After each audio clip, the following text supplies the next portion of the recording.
In 17th century England, Isaac Newton was a man determined to rewrite just about every textbook going. He was a genius who turned his hand to philosophy, science, and math, even to alchemy. We might today remember him as being a physicist, as being an astronomer, as being a mathematician. At the time, he was working in the context of natural philosophy, which was a more holistic way of understanding the universe. Newton was a deeply religious man who believed that science could reveal God's master plan for the universe. He was also a radical.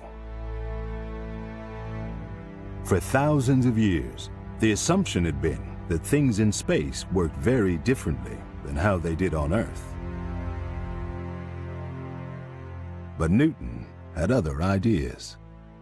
He not only comes up with these simple laws to explain what happens here on Earth, but even more importantly, he says that these same laws work outside of Earth.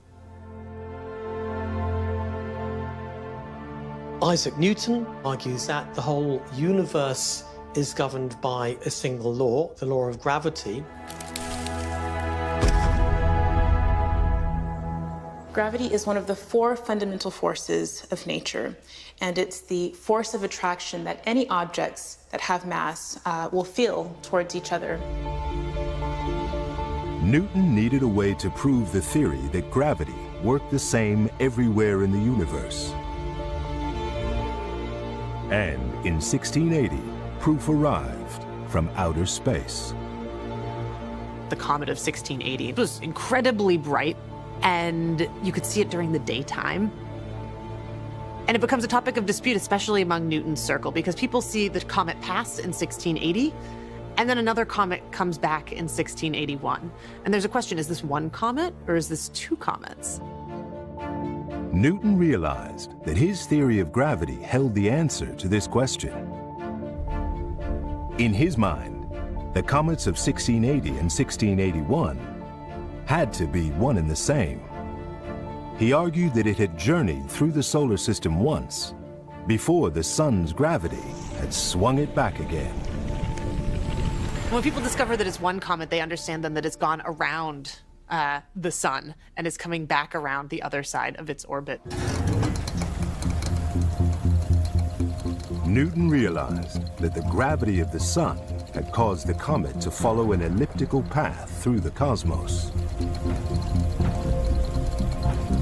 So could gravity also support the theory that the planets moved on elliptical orbits?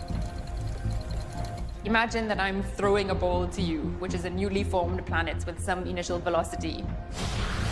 It would go in a straight line towards you. But if we then switched on, in the center of a room, some attractive force, so that would be the gravity from the sun, the newly formed planet wouldn't go straight to you, and it wouldn't go straight into the center of the sun either. It would form a curved orbit, and that would be elliptical. Gravity powered elliptical orbits. And it was the glue that held the universe together. We finally had an accurate model of our solar system. Well,